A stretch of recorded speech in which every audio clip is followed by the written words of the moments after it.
Hello everyone. So we were studying the chapter body fluids and circulation.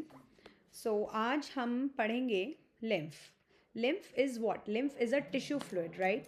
So as the blood passes through the capillaries in tissues, some water along with many small water soluble substances move out into the spaces between the cells of tissues, leaving the larger proteins and most of the formed elements in the blood vessels.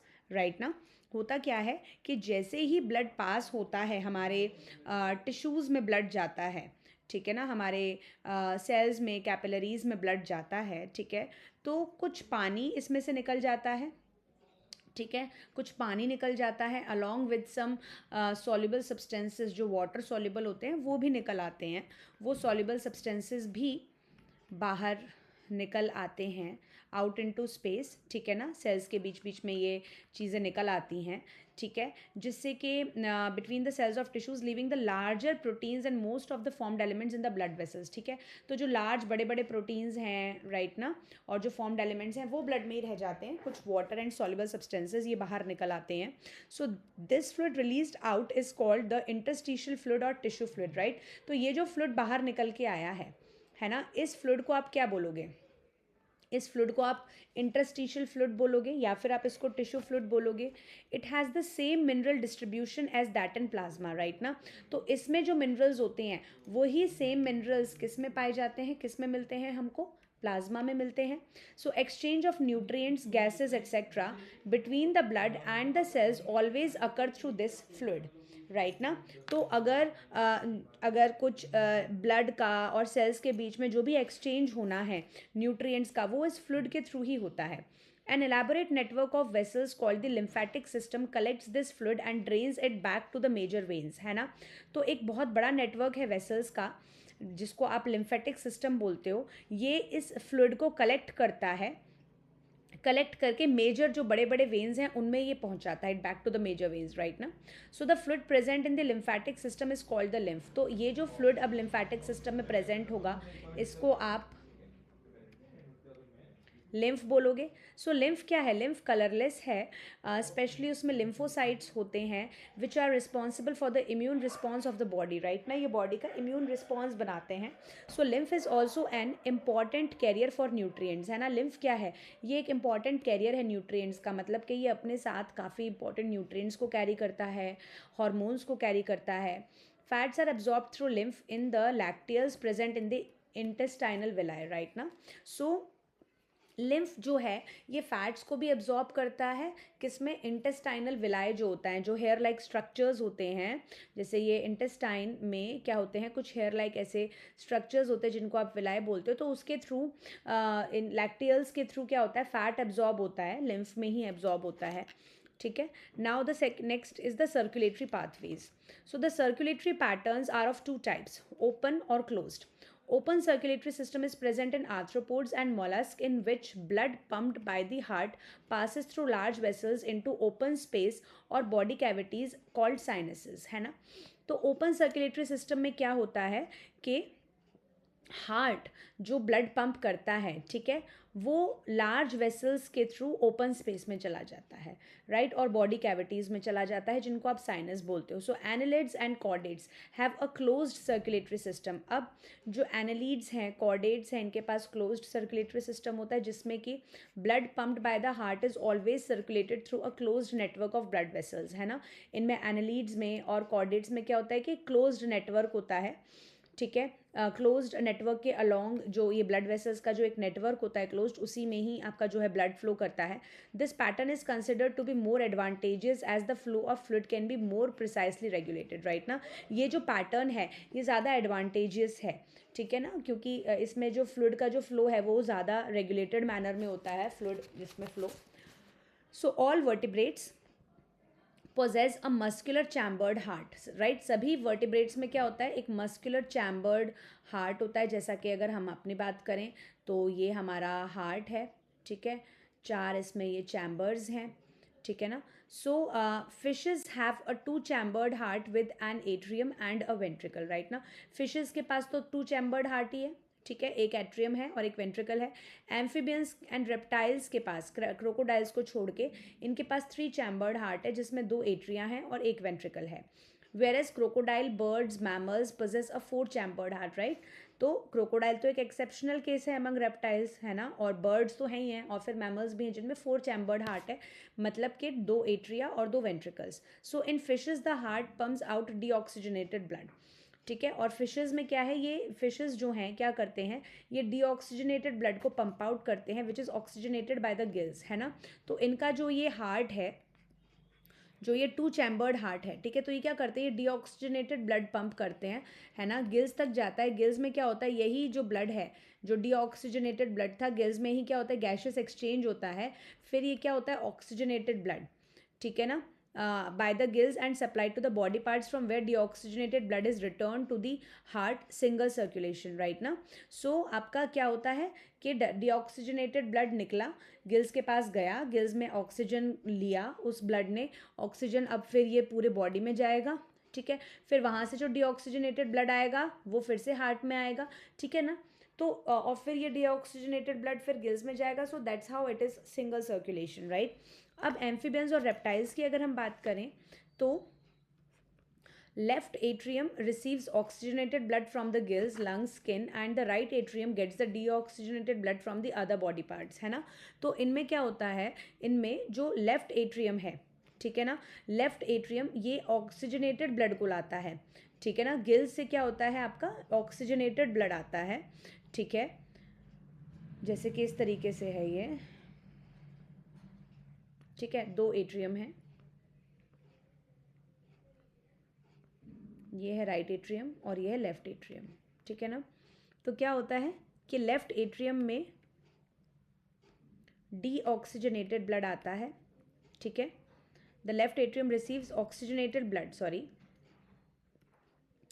Left atrium में क्या होता है बेटा, oxygenated blood आता है, ठीक है, from the gills और लंग्स और स्किन, ठीक है ना, ये ऑक्सीजनेटेड ब्लड जो है वो गिल्स से, लंग से या स्किन से आया, and the right atrium gets the deoxygenated blood, ठीक है, राइट एट्रियम में क्या आता है, डीऑक्सीजनेटेड ब्लड आता है सारे बॉडी पार्ट से, ठीक है। However they get mixed up in the single ventricle which pumps out mixed blood, incomplete double circulation. अब डीऑक्सीजनेटेड ब्लड भी वेंट्रिकल में जाएगा और ऑक्सीजनेटेड ब्लड भी वेंट्रिकल में जाएगा, तो ब्लड हो गया मिक्स, ठीक है ना। तो ये मिक्स ब्लड ही अब पूरी बॉडी में पंप होता है, पूरी बॉडी में ये मिक्सड ब्लड ही जाता है, तो इसलिए आप इसको इनकम्प्लीट डबल सर्कुलेशन बोलते हो। In birds and mammals oxygenated and deoxygenated blood received by the left and right atria respectively passes on to the ventricles of the same sides, right ना। अब अगर हमारी बात करें आप, तो हम में क्या होता है, राइट एट्रियम है, लेफ्ट एट्रियम है, ठीक है ना, राइट वेंट्रिकल है और लेफ्ट वेंट्रिकल है, ठीक है। सो उसमें क्या होता है कि ऑक्सीजनेटेड और डीऑक्सीजनेटेड ब्लड, ठीक है ना, तो ऑक्सीजनेटेड ब्लड आपका लेफ्ट वाला रिसीव करेगा, ठीक है, ऑक्सीजनेटेड ब्लड ये लेफ्ट वाला रिसीव करेगा और डीऑक्सीजनेटेड ब्लड ये राइट वाला रिसीव करेगा, ठीक है ना, respectively passes on to the ventricles of the same side, ठीक है, और फिर ये अपने अपने वेंट्रिकल्स में ये पास होता है, ठीक है, सेम साइड के वेंट्रिकल्स में। The ventricles pump it out without any mixing up, right ना, और ये वेंट्रिकल्स फिर इसको आगे बाहर पंप अप करते हैं बिना किसी मिक्सिंग के, that is 2 separate circulatory pathways are present, right. तो इस तरीके से आप कह सकते हो कि 2 सेपरेट सर्कुलेटरी पाथवेज प्रेजेंट होते हैं, एक तो ऑक्सीजनेटेड ब्लड के लिए, ठीक है, और एक डीऑक्सीजनेटेड ब्लड के लिए, in these organisms, hence these animals have double circulation, तो इन एनिमल्स के पास डबल सर्कुलेशन है। Let us study the human circulatory system, अब हम देखते हैं। सो ह्यूमन सर्कुलेटरी सिस्टम में क्या है कि human circulatory system also called the blood vascular system consist of a muscular chambered heart, right ना, इसको आप ब्लड वेस्कुलर सिस्टम भी बोलते हो, ये मस्कुलर चैम्बर्ड हार्ट है, ठीक है, a network of closed branching blood vessels and blood the fluid which is circulated, right ना, तो ये एक नेटवर्क है जिसमें क्लोज्ड ब्रांचिंग है ब्लड वेसल्स की, ब्लड की, जिसमें कि फ्लूइड सर्कुलेट होता है, right. So heart the mesodermally derived organ, right, ये मीजोडर्म से डिराइव्ड है, ठीक है, is situated in the thoracic cavity, ये हमारे थोरेक्स की कैविटी में ये सिचुएटेड है, इन between the 2 lungs slightly tilted to the left, right. तो ये हार्ट जो है ये 2 लंग्स के बीच में होता है, थोड़ा सा लेफ्ट की तरफ टिल्टेड होता है, it has the size of a clenched fist, है ना, हमारे जो एक मुट्ठी होती है, मुट्ठी के साइज़ का ही होता है हमारे हाथ का। हाथ का अगर आप फिस्ट बना लो तो उसी के साइज़ का ये हार्ट है। It is protected by a double walled membranous bag pericardium, ठीक है। तो इसका ये जो है किससे प्रोटेक्टेड होता है, एक एक मेम्ब्रेनस वॉल होती है, ठीक है ना, मेम्ब्रेनस एक बैग होता है जिसको आप पेरिकार्डियम बोलते हो, डबल वॉल्ड का होता है वो, ठीक है ना। So that pericardium it is covered with enclosing the pericardial fluid, right. और इसके अंदर, इस पेरिकार्डियम के अंदर क्या होता है, एक फ्लूइड भरा होता है जिसको आप पेरिकार्डियल फ्लूइड बोलते हो। Our heart has 4 chambers, 2 relatively smaller upper chambers called atria and 2 large lower chambers called ventricles. हमारे हार्ट में ऑब्वियसली ये 4 चैम्बर्स हैं, 2 ऊपर के थोड़े छोटे आर्ट्रिया हैं, नीचे के थोड़े बड़े वेंट्रिकल्स हैं। A thin muscular wall called the inter atrial septum separates the right and left atria, right. तो राइट और लेफ्ट एट्रिया को, है ना, जैसे कि ये आप देख रहे हैं लेफ्ट एट्रिया है और ये आपका राइट एट्रियम है, ठीक है ना। तो इसको बीच में से सेपरेट करने वाला जो एक, आप कह लो कि एक जो इसके बीच में एक एक वॉल होती है, ठीक है ना, दैट इज़ थिन, है ना। वो जो वॉल है राइट और लेफ्ट एट्रियम के बीच में जो एक वॉल है वो थिन होती है, मस्कुलर वॉल होती है, जिसको आप इंटर एट्रियल सेप्टम बोलते हो। डिवीजन है 2 एट्रिया के बीच में जो कि राइट एंड लेफ्ट एट्रिया को ये डिवाइड करता है। Whereas a thick walled the interventricular septum separates the left and right ventricles, right ना। तो अब जो लेफ्ट वेंट्रिकल है और जो राइट वेंट्रिकल है इसके बीच में क्या होती है, ये थिक वॉल होती है ये, ठीक है। थिक वॉल होती है जो कि इन दोनों को सेपरेट करती है। The atrium and the ventricle of the same side are also separated by a thick fibrous tissue, है ना। तो ये जो एट्रियम है और जो वेंट्रिकल है, ठीक है ना, सेम साइड के, जैसे कि ये एट्रियम है, ठीक है, और ये वेंट्रिकल है एक ही साइड का, है ना। ये भी आपके सेपरेट होते हैं बाय थिक फाइब्रस टिश्यू, है ना। ये बीच में क्या होते हैं, इसमें थिक फाइब्रस टिश्यूज़ होते हैं जिनकी मदद से ये सेपरेट होते हैं, कॉल्ड एट्रियोवेंट्रिकुलर सेप्टम। जैसा कि आप ये देख सकते हैं एट्रियोवेंट्रिकुलर, यहाँ पे नहीं है, ये तो एट्रियोवेंट्रिकुलर नोड है, ठीक है। एक सेप्टम होता है, एक डिवीजन होता है, बीच में ये फाइबर्स होते हैं, ठीक है। जैसे कि आप यहाँ पर देख रहे हैं कि ये नोड है एट्रियोवेंट्रिकुलर नोड, ये एवी नोड है, ये तो हम आगे पढ़ेंगे, ठीक है। इसके बीच में ही एक सेप्टम होता है जिसको आप एट्रियोवेंट्रिकुलर सेप्टम आप इसको बोलते हैं, और दो वेंट्रिकल्स के बीच में जो ये होता है that is interventricular septum, right.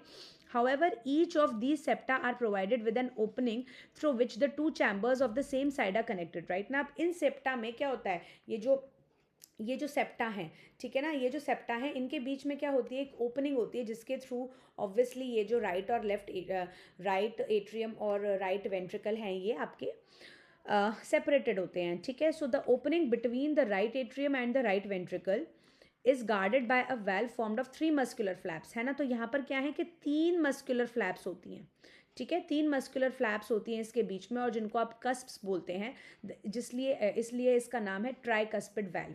Where as a bicuspid और mitral valve guards the opening between the left atrium and the left ventricle, right, है ना। तो ये जो आपका ये है, यहाँ क्या होती है, ये बाइकस्पिड होती है लेफ्ट साइड में, और राइट साइड में होती है आपकी ट्राइकस्पिड, है ना। तो इसको, ये जो है ये है आपकी बाइकस्पिड वैल्व, ठीक है, और आप इसको मिट्रल वैल्व भी बोल सकते हैं,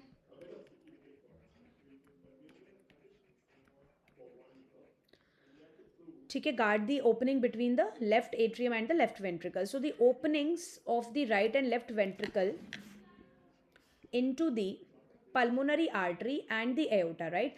तो जो आपका राइट ये है वेंट्रिकल है, ठीक है ना, ये जाकर कहाँ खुलेगा, ये आपका पल्मोनरी आर्टरी में खुलेगा, ठीक है। Right atrium, sorry, right ventricle will open into pulmonary artery, right ना। और जो लेफ्ट वाला वेंट्रिकल है वो आपका एओर्टा में जाकर खुलेगा। लेफ्ट वेंट्रिकल जो है ये एओर्टा में जाकर खुलेगा, और राइट वेंट्रिकल ये आपका पल्मोनरी आर्टरी में जाकर खुलेगा रिस्पेक्टिवली। आप provided with the semilunar valves, right. अब इनके बीच में क्या होता है, जब यहाँ जाकर खुलते हैं तो इसके पहले क्या होते हैं, ये सेमिलुनार वेल्स होते हैं इससे पहले। So these valves, the valves in the heart allows the blood flow only in one direction, केवल एक ही डायरेक्शन में, ताकि हार्ट फ्लो हो इन वेल्व्स की मदद से, राइट ना। That is from the atria to the ventricles and from the ventricles to the pulmonary artery और aorta. So these valves prevent any backward flow. ये वेल्व्स किसके काम आते हैं, जिससे कि कोई बैकवर्ड फ्लो ना हो, सारा फ्लो आगे की तरफ ही हो। The entire heart is made up of cardiac muscles, और जो पूरा ये हार्ट है ये कार्डियक मसल्स का बना है. The walls of ventricles are much thicker than that of the atria. Ventricles के जो वॉल होते हैं वो ज़्यादा मोटे होते हैं, ज़्यादा थिक होते हैं एट्रिया के कंपैरिजन में. A specialised cardiac musculature called the nodal tissue is also distributed in the heart. ठीक है ना. तो एक स्पेशलाइज्ड कार्डियक मस्कुलेचर है जिनको आप नोडल टिश्यू बोलते हो, ये भी हार्ट में डिस्ट्रीब्यूटेड है जैसा कि ऊपर फिगर में दिखाया हुआ है. A patch of this tissue is present in the right upper corner of the right atrium called the sinoatrial node. Right. तो एक तो पैच ऑफ टिश्यू यहाँ पर प्रेजेंट है कहाँ पर, जो राइट एट्रियम है, राइट एट्रियम के राइट अपर कॉर्नर पर. As you can very well see here, ये राइट एट्रियम है. ठीक है, ये राइट एट्रियम है. इस राइट एट्रियम का जो राइट अपर कॉर्नर है, कैन यू सी दिस, है ना, ये जो येलो कलर का दिख रहा है, राइट एट्रियम के राइट अपर कॉर्नर पर ये साइनोएट्रियल नोड है, साइनोएट्रियल नोड. ठीक है. So another mass of this tissue is seen in the lower left corner of the right atrium. ठीक है ना. और अनदर मास कहाँ पर है, आप देख रहे हैं राइट एट्रियम के ही लोअर लेफ्ट कॉर्नर पे है. Can you see, this is atrioventricular node, AV node. पहले तो है आपका ऐसे नोड, फिर है आपका AV node. close to the atrioventricular septum called the atrioventricular node. A bundle of nodal fibers है ना, तो कुछ बंडल्स होते हैं नोडल फाइबर्स के, एट्रियोवेंट्रिकुलर बंडल जिनको आप बोलते हो AV bundle, continues from the AVN which passes through the atrioventricular septa to emerge on the top of the interventricular septum and immediately divides into a right and left bundle. right. तो होता क्या है कि कुछ bundle निकलते हैं nodal fibres के. ठीक है ना. नोडल फाइबर्स के कुछ बंडल निकलते हैं, अ ट्रायोवेंट्रिकुलर बंडल. ठीक है, एक बंडल निकलता है जिसको आप एवी बंडल बोलते हो. यहाँ से एक बंडल निकलता है,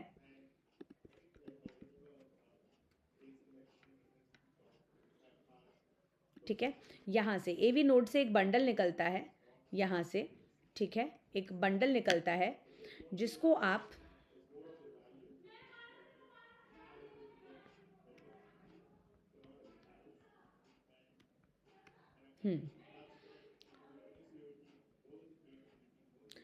एक बंडल निकलता है नोडल फाइबर्स का जिसको हम atrioventricular bundle, AV bundle हम इसको बोलते हैं, कंटिन्यूस फ्रॉम द एवीएन, ये एवीएन से कंटिन्यू होता हुआ atrioventricular septa to emerge on the top of the interventricular septum and immediately divides into right and left bundle. ठीक है ना. आपको दिख रहा है ये बंडल जो है ये यहाँ से निकले हैं, एवी नोड से निकले हैं, फिर पूरे वेंट्रिकल से पास होते हुए ऊपर तक जाते हुए ये पूरा आपका देख रहे हैं वेंट्रिकल के वॉल्स को ऊपर तक ये टच कर रहे हैं, कवर कर रहे हैं. So these branches give rise to minute fibres. ये जो ब्रांचेस हैं ये कुछ छोटे छोटे फाइबर्स को अराइज करती हैं through out the ventricular musculature. Right. पूरे वेंट्रिकुलर मस्कुलेचर में एक छोटे छोटे छोटे छोटे फाइबर्स अराइज होते हैं इससे of the respective sides and are called Purkinje fibres, और इनको आप पर्किंजे फाइबर्स बोलते हैं. The nodal musculature has the ability to generate action potential. तो ये जो नोडल मस्कुलेचर जो अभी हमने देखा, जो ये फाइबर्स से फैले हुए हैं, इनके पास एबिलिटी होती है कि ये एक्शन पोटेंशियल को जनरेट कर पाएँ without any external stimuli. Right ना. हार्ट को ब्लड पंप करने के लिए कोई भी एक्सटर्नल स्टिमुलाई नहीं चाहिए, बस ये क्या करते हैं अपने आप से ही एक्शन पोटेंशियल जनरेट कर सकते हैं. That is it is auto excitable, अपने आप ही एक्साइट हो जाता है. However the number of action potentials that could be generated in a minute vary at in a minute vary at different parts of the nodal system. right ना. तो इनका जो कितने number of action potential generate होंगे, right ना, वो आपका vary करता है, अलग अलग नोडल सिस्टम पे वो वैरी करता है. जैसे कि जो आपका साइनोएट्रियल नोड है ये मैक्सिमम एक्शन पोटेंशियल जनरेट करता है कितना, 70 से 75 पर minute, and is responsible for initiating and maintaining the rhythmic contractile activity of the heart.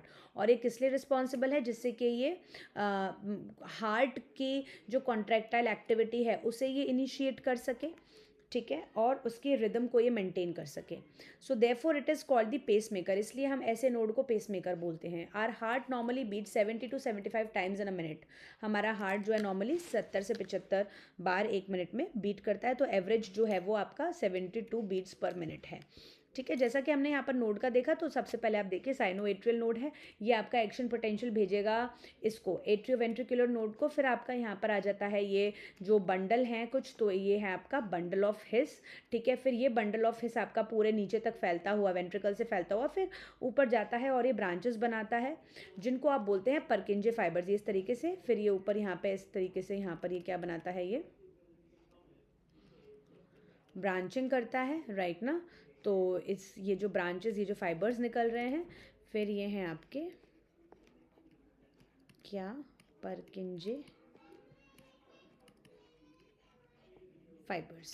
ठीक है, so this was all for this session. Hope you all got the concepts very clearly and liked the session. So bye bye, good day and take care.